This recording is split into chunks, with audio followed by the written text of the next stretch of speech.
अगले 24 घंटे बड़े इंपॉर्टेंट हैं। महंगाई का तूफान आएगा। इमरान खान साहब को मुल्क छोड़ने का मशवरा दे दिया। ये जो एक्सरसाइज सिराजुल हक साहब की जानिब से की जा रही है, नताइज जो है वो सामने नहीं है। मुश्किल ही लग रहा है कि आपकी हैसियत क्या है। आप एक सूबाई पार्टी हैं जिसकी 4-5 सीटें आती हैं। अपने कद के मुताबिक बात करें। परवेज इलाही साहब को सामने लाएं, प्रेस कॉन्फ्रेंस में बिठाएं ताकि साथ में उनसे सवाल कर सकें कि क्या जनरल बाजवा ने आपके ऊपर उस वक्त जोर डाला था, जनरल फैज ने आपके ऊपर जोर डाला था कि जनाब आप इमरान खान का तख्ता उल्टे जाते। नया वजीर आजम कौन होगा? मुसलसल कोशिशों के बावजूद अब पीटीआई जो है वो अभी तक कामयाब नहीं हो सकी है। अस्सलाम वालेकुम नाज़रीन, मैं हूं मंसूर अली खान। अपने डिजिटल चैनल के ऊपर आपको खुशामदीद कहूँगा। नाज़रीन, 24 घंटे रह गए हैं और ये अगले 24 घंटे बड़े इंपॉर्टेंट हैं। ये 24 घंटे क्यों इंपॉर्टेंट है, इसको ज़रा तफसील से मैं आपके साथ डिस्कस करूँगा। और वैसे तो पाकिस्तान के अंदर अक्सर औकात ये हकीकत है कि शायद ही कोई ऐसा हफ्ता जो है वो गुजरता हो जिसमें लगता हो कि पता नहीं अगले 24 घंटे से 48 घंटे में क्या होने जा रहा है। लेकिन इस वक्त जो मैं आपसे कह रहा हूँ कि 24 घंटे जो है वो अगले बड़े इंपॉर्टेंट हैं, उसके वाकई बड़े रिप्रिकॉशंस जो हैं वो हो सकते हैं। और मैं इसकी रीज़न आपके साथ शेयर करता हूँ अभी थोड़ी देर में। लेकिन मैं सबसे पहले जो एक दो खबरें बड़ी इंपॉर्टेंट है जो मैं शेयर करना चाहूँगा। एक तो जमीयत उलमा इस्लाम से ताल्लुक़ रखने वाले रुकन कौमी असम्बली और वफाकी वज़ीर मजहबी अमूर मुफ्ती अब्दुल शकूर साहब के हवाले से एक बड़ी अफसोसनाक खबर जो है वो कल रात को आई। एक ट्रैफिक हादसे में वो जाँ बहक हो गए। इन्ना लिल्लाहि व इन्ना इलैहि राजिऊन। इस्लामाबाद के अंदर बेसिकली ये वाक़या पेश आया है जहाँ पे मैरियट होटल से सेक्रेटेरिएट चौक की तरफ वो जा रहे थे, जब उनकी गाड़ी को जो है वो हिट किया गया और उनकी गाड़ी जो है वो कलाबाजी खाते हुए जो है वो आगे चली गई और उनको पोली क्लिनिक हस्पताल शिफ्ट किया गया, लेकिन वो जाबर ना हो सके, वो दम तोड़ चुके थे। इसमें वहाँ पे जो डॉक्टर्स हैं उनका ये कहना है कि जब उनको लाया गया था तो मुर्दा हालत में उनको लाया गया था। आज उनकी नमाज जनाजा भी जो है अदा कर दी गई। एक बड़ी अफसोसनाक खबर है। मैंने बड़े अच्छे अल्फाज उनके बारे में सुने थे। इसके अलावा कल रात को एक जो बुरी खबर आई है आपके और मेरे लिए, वो जनाब हुकूमत ने पेट्रोल की कीमत जो है वो 10 रुपये फ़ी लीटर जो है वो बढ़ा दी है। अब मेरे पास जो खबर थी इससे पहले वो 10 से 15 रुपए का जो है वो जंप एक्सपेक्टेड था, जो ये कहा जा रहा था, लेकिन 10 रुपए का आया। लेकिन फिर भी 10 रुपए एक बहुत बड़ी अमाउंट होती है, ये कोई छोटी अमाउंट नहीं होती। और अब इस वक्त पेट्रोल की फ़ी लीटर कीमत जो है वो 282 रुपये पर लीटर के ऊपर चली गई है। तो आप अंदाज़ा कर लीजिए सिर्फ एक रफ एस्टिमेट कि अब आप जो पेट्रोल अपनी गाड़ी में डलवाएंगे वो $1 का है। $1 पर लीटर का तकरीबन हो चुका है। डॉलर भी तकरीबन 284-85 के ब्रैकेट के अंदर जो है वो घूम रहा है। तो अब आप जो है वो 1 लीटर $1 के बराबर जो है वो अब आप ख़रीदना शुरू करेंगे। अब इसकी वजह से ऑब्वियसली महंगाई का तूफ़ान आएगा। ईद का जो है वो इस वक्त अब सिलसिला, ईद की शॉपिंग का सिलसिला और ईद जो है वो बिल्कुल सर के ऊपर है। तो ऐसे मौके के ऊपर जो है लोगों के लिए कोई ज़्यादा अच्छी खबर नहीं है। उन्होंने ईद के ऊपर जो है अपने लिए खर्चे करने होते हैं, बच्चों के लिए चीज़ें लेनी होती हैं। इस मौके के ऊपर ये कोई ज़्यादा अच्छी खबर नहीं है और रिलीफ जो है वो कहीं पे भी करीब करीब नहीं दिख रहा। IMF के साथ जो मुज़ाकरात के हवाले से भी कोई ज़्यादा अच्छी खबरें नहीं आ रही। डॉन ने आज एक्चुअली उसको रिपोर्ट किया कि फ़िलहाल कहीं पे भी IMF के साथ जो हमारा मुआहदा है वो कहीं करीब करीब नज़र नहीं आ रहा। और 2-3 रीज़न्स जो डॉन ने अपनी खबर के अंदर रिपोर्ट की हैं, उसमें से एक रीज़न ये बताई जा रही है कि अभी भी IMF ये कह रहा है कि एक तो ये जो शहबाज शरीफ साहब ने वो जो एक अनाउंस की थी ना कि जनाब, अनाउंस तो नहीं की थी, मतलब जो तजवीज़ थी कि जी पेट्रोल जो है सब्सिडाइज़ कर दिया जाए और मोटरसाइकिल वालों को 800 सीसी तक की जो गाड़ियों वाले लोग हैं उनको पेट्रोल सस्ता मिल जाए। IMF को उसके ऊपर भी एतराज़ है। एक तो ये पॉइंट है और दूसरा साथ ही साथ जो इंटरेस्ट रेट्स हैं जो कि अब 21% के ऊपर पहुँच चुके हैं, IMF इसके अंदर भी मज़ीद इजाफा चाहता है, 2 से 3% का मज़ीद अभी इजाफा चाहता है, एक बात। और दूसरी बात ये कि अभी भी जो फाइनेंसिंग गैप है तकरीबन $3 अरब का, वो भी अभी तक हमारा कंप्लीट नहीं हुआ है।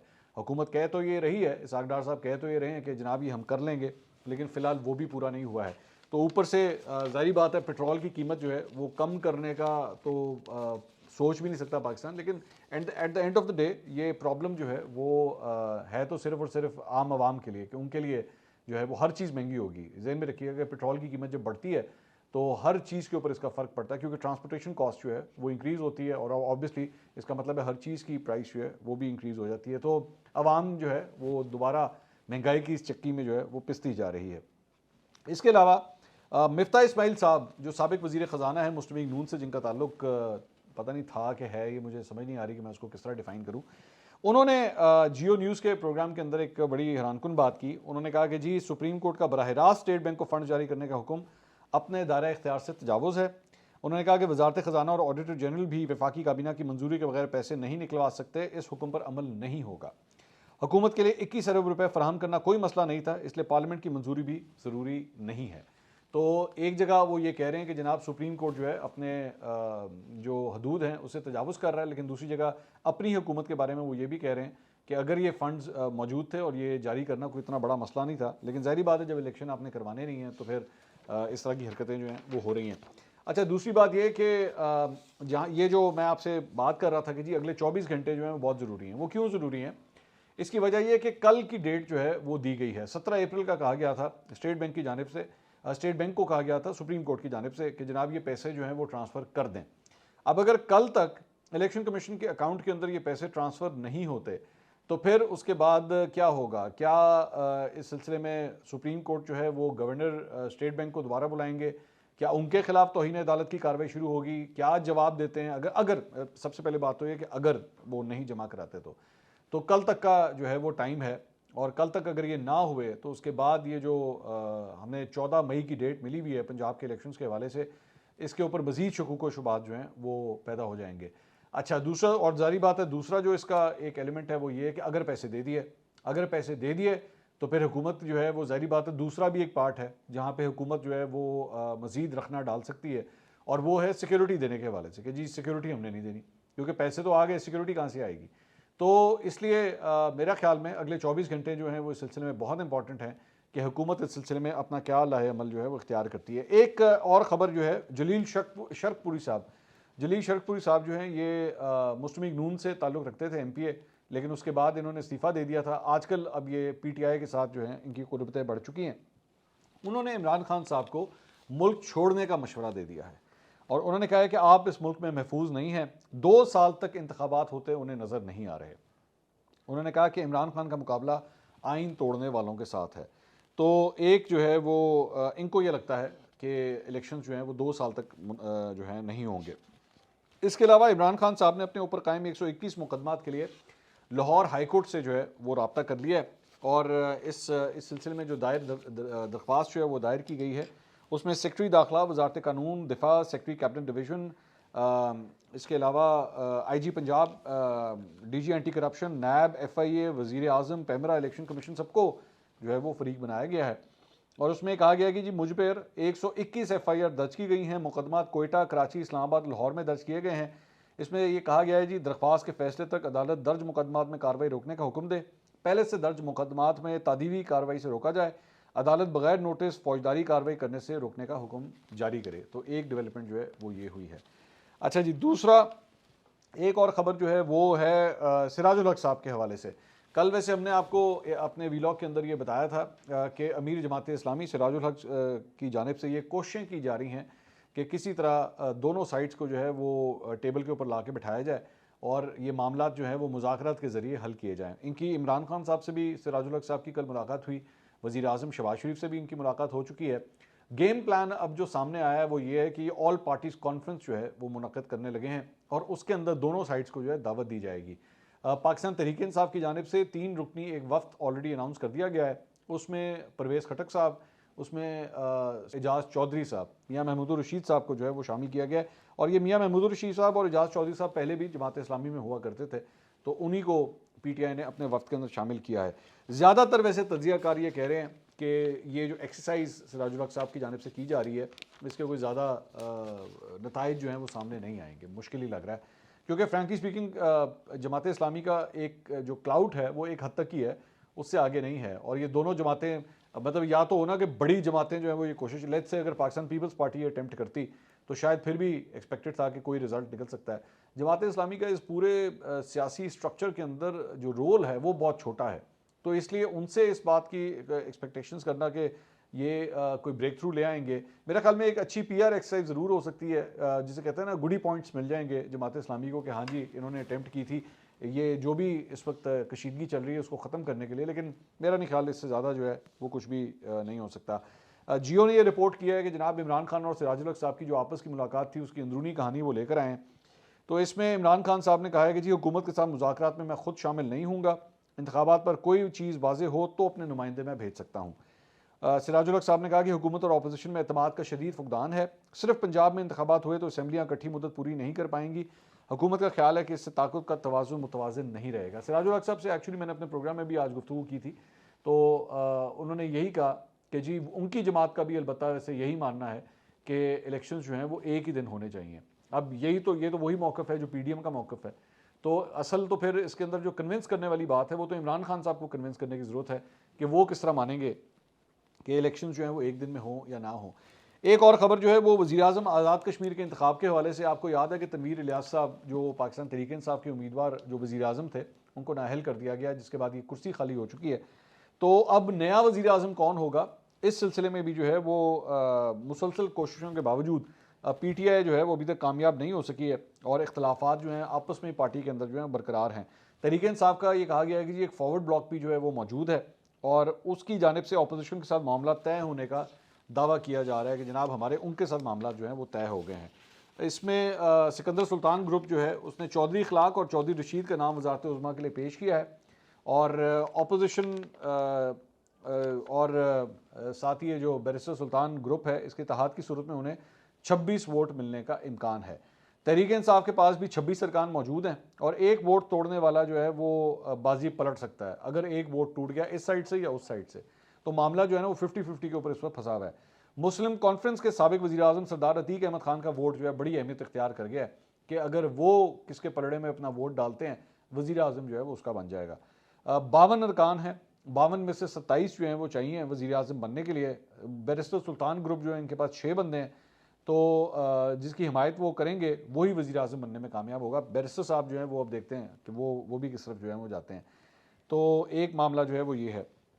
फवाद चौधरी साहब ने आज एक प्रेस कॉन्फ्रेंस की, हमाद अजहर साहब उनके साथ बैठे हुए थे। फवाद चौधरी साहब ने कुछ बड़ी इंटरेस्टिंग बातें की हैं, वो ज़रा आपके साथ शेयर करते हैं। एक तो उसमें मौलाना फजल रहमान ने जो कल प्रेस कॉन्फ्रेंस की थी उसके ऊपर उन्होंने अपनी कॉमेंट्री की।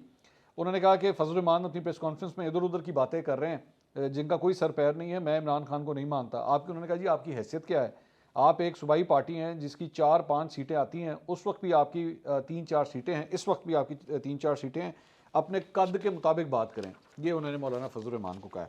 उन्होंने कहा आपकी कोई हैसियत नहीं है कि आप इमरान खान को ये कह सकें, आप सियासी तौर पर अब इर्रेलेवेंट हो चुके हैं। आगे उन्होंने कहा कि जी पाकिस्तानी सियासत में वो कोई ऐसा नाम नहीं है कि उनके बगैर जैसे कोई मामला आगे नहीं बढ़ना। लेकिन उन्होंने जो सबसे ये फवाद चौधरी साहब कह रहे हैं कि जी जो उन्होंने सबसे अहम बात की है वो कहा है कि उनसे वादा किया गया था जनरल बाजवा की तरफ से और जनरल फैज़ साहब की तरफ से कि धरने में कि वो इमरान खान का तख्ता उलट देंगे और नए इंतखाबात की तरफ जाएंगे। ये बात एक्चुअली इस तरह नहीं थी एग्जैक्टली। ये बात जो है वो मौलाना फजल रहमान ने अपनी प्रेस कॉन्फ्रेंस में ये कही थी कि जब उन्होंने धरना दिया हुआ था इस्लामाबाद के मज़ाफ़ात में, तो उस वक्त जनरल फैज़, उस वक्त चौधरी बिरादरान, उनके साथ जो है वो मुज़ाकरात हुए थे और उन्हें ये कह दिया गया था कि जी इमरान खान साहब जो है वो इस्तीफ़ा दे देंगे और हम इंतखाबात की तरफ चले जाएंगे। लेकिन उसके बाद ये सारे अपनी बातों से मुकर गए। तो ये बात इस तरह हुई थी। अब इसके ऊपर जो है वो इंटरेस्टिंग बात ये है कि इसके ये जब चौधरी साहब ने ये गुफ्तगू की उसके अंदर वो ये बात भूल गए कि मौलाना फजल रहमान ने जब चौधरी बिरादरान की बात की थी तो उसके अंदर उस वक्त चौधरी बिरादरान में चौधरी परवेज़ इलाही शामिल थे। आज जो आपके पार्टी के सदर हैं ना, ये वो शामिल थे।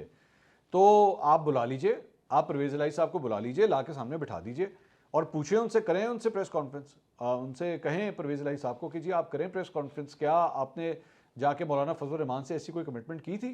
क्या उस वक्त चौधरी शुजात हुसैन और जनरल फैज़ आपके साथ बैठे हुए थे? तो बड़ा आसान तरीका है, वो तो आपके पार्टी के सदर हैं, आप उनसे जाके पूछिए कि भाई आपने क्यों ये जाके इस किस्म की गैर जमहूरी कमिटमेंट की। आपने की ना जाके, तो आज तो पार्टी के सदर हैं, आपको क्या मसला, आप उनसे जाके पूछें। और जनरल ये परवेज़ इलाही साहब को सामने लाएं, प्रेस कॉन्फ्रेंस में बिठाएं ताकि साफ़ी उनसे सवाल कर सकें कि क्या जनरल बाजवा ने आपके ऊपर उस वक्त जोर डाला था, जनरल फैज़ ने आपके ऊपर जोर डाला था कि जनाब आप इमरान खान का तख्ता उल्टें जाके। तो अगर तो ये सच है, अगर फवाद चौधरी साहब की कही भी बात सच है, तो फिर उस तख्ता उलटने की साजिश के अंदर आज आपके जो पार्टी के सदर हैं वो मुलव्विस हैं उसके अंदर। परवेज़ इलाही साहब उसमें फिर मुलव्विस हैं क्योंकि उन्होंने फिर अपना एक किरदार अदा किया है इस सारे मामले के अंदर। तो ऐसे शख्स को आपने पार्टी का सदर बनाया हुआ है। ये सवाल उधर जाके कीजिए।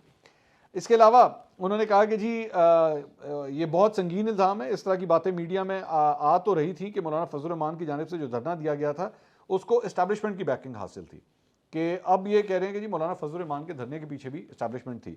इसी तरह से जो टीएलपी के धरने हैं उनको भी इस्टेब्लिशमेंट की बैकिंग हासिल थी। तो मेरा ख्याल में इन्होंने फवाद चौधरी साहब ने पहली दफ़ा टीएलपी के हवाले से भी जो धरना है उसके ऊपर उन्होंने खुल के कमेंट किया है। अब टीएलपी का जो धरना था, जहाँ तक मुझे याद आता है, उस वक्त मुझे याद है फवाद चौधरी साहब ने बड़ी एक स्ट्रॉन्ग पोजीशन ली थी वफाकी वजीर होते हुए भी कि जनाब ये टीएलपी के साथ किसी किस्म के मुज़ाकरात नहीं होने चाहिए। मुझे अच्छी तरह ये बात याद है। लेकिन उसके उस वक्त अगर आपको याद हो एक कमेटी बनाई गई थी और जिसने टीएलपी के साथ उस वक्त मुज़ाकरात किए थे और उसमें आपने शेख रशीद साहब को डाला था, उसमें आपने चौधरी सरवर साहब को उस वक्त डाला था। तो उस वक्त आपने ये क्यों नहीं कहा? आपने तो जाके उसके बाद उनके साथ एक मुआहदा किया था टीएलपी के साथ, एक सरबमोहर लिफाफे के अंदर वो मुआहदा जो है वो सील पैक कर दिया गया था। वो आज तक मंजर आम पे नहीं आ सका, पब्लिक डोमेन में नहीं आ सका कि उस वक्त आपने शर्तें मानी कौन कौन सी थी। तो अगर ये सब कुछ वाकई इस्टेब्लिशमेंट करी थी तो फिर आपने मुआहदा क्यों किया उनके साथ जाके? और आप लोग उस वक्त कहते कि जनाब ये देखें इस धरने के पीछे जो है वो इस्टेब्लिशमेंट खड़ी है। जिस तरह 2014 का जब आप लोगों ने धरना दिया था, जब पीटीआई ने धरना दिया था, तो मुस्लिम लीग नून तो खुल के कहती थी और आज भी कहती है कि 2014 के धरने के पीछे एक्चुअली इस्टेब्लिशमेंट थी, उस वक्त की इस्टेब्लिशमेंट थी और मामला एक्सटेंशन का था। तो अगर आप इस किस्म की बात कर रहे हैं तो फिर आपके पास कुछ सबूत भी तो होने चाहिए ना। अगर और बताइए, बिल्कुल बताइए कि क्या टीएलपी जो है वो इस्टेब्लिशमेंट के इशारे के ऊपर ही आपके खिलाफ ये सब कुछ कर रही थी? और अगर कर रही थी, अगर वाकई ये कर रही थी, तो उस वक्त की इस्टेब्लिशमेंट के सरबराह कौन थे? जनरल बाजवा थे, है ना। और अगर जनरल बाजवा थे और फिर जनरल फैज़ थे, जनरल फैज़ आईएसआई के सरबराह थे, तो क्या वो आपकी हुकूमत के खिलाफ ये सब कुछ कर रहे थे? और अगर कर रहे थे, अगर ये सब कुछ कर रहे थे, तो फिर आपने जनरल बाजवा को एक्सटेंशन क्यों दी? और जब दे दी उसके बाद दोबारा उनको ये ऑफर क्यों की? सबसे बड़ा सवाल तो ये है ना। इन सवालों के जवाब मैं उम्मीद करता हूँ कि पीटीआई की जानिब से ज़रूर दिए जाएंगे। इसके अलावा जो है वो एतजाज़ एहसन साहब, कल दुनिया न्यूज़ के बड़े अच्छे रिपोर्टर हैं फ़ाहद शहबाज साहब, कल एक्चुअली ज्यूरिस की एक वो जो राउंड टेबल कॉन्फ्रेंस थी उसके अंदर एतजाज़ एहसन साहब आए हुए थे। तो वहाँ पे उनसे जो है वो कुछ इंटरव्यू हुआ फ़ाहद शहबाज साहब का। उसके अंदर बाकी सारी चीज़ें तो एतजाज़ साहब ने ठीक है जवाब दिया, मेरे लिए बड़े रिस्पेक्टेबल हैं एतजाज़ साहब। लेकिन एतजाज़ साहब और लतीफ़ खोसा साहब ने जो है वो अपनी पार्टी पॉलिसी से इख्तलाफ करने का फ़ैसला किया है और उन्होंने वो पाकिस्तान पीपल्स पार्टी की लाइन नहीं ले रहे सारे मामले में। बहरहाल दैट्स राइट। लेकिन एक चीज़ के ऊपर आके एतजाज़ साहब जो है वो जवाब देने से कासिर रहे और वो सवाल था कि जनाब आप साबिक चीफ जस्टिस साकिब निसार के हवाले से आप क्या राय रखते हैं, उनका दौर कैसा था? एतजाज़ साहब ने इसका जवाब नहीं दिया। अब मुझे समझ नहीं आई कि आपने इसका जवाब क्यों नहीं दिया, क्योंकि आप एक सीनियर कानूनदान हैं, वो साबिक चीफ जस्टिस ऑलरेडी रिटायर हो चुके हैं, तो उनका दौर किस तरह रहा था आप उसके ऊपर कमेंट कर सकते थे। या फिर ज़ाहिरी बात है साकिब निसार साहब का नाम जो है वो तहरीक इंसाफ के साथ इमरान खान साहब के साथ जोड़ा जा रहा है, इसलिए एतजाज़ साहब ने कमेंट करने से इज्तनाब किया। मुझे समझ नहीं आई इस बात की, लेकिन मैं बड़ी रिस्पेक्ट करता हूँ एतजाज़ साहब की। मुझे वैसे पूरी उम्मीद थी कि वो ठोक के जो है वो इस बात का जवाब ज़रूर देंगे, लेकिन पता नहीं इस जवाब से जो है वो क्यों कतरा गए।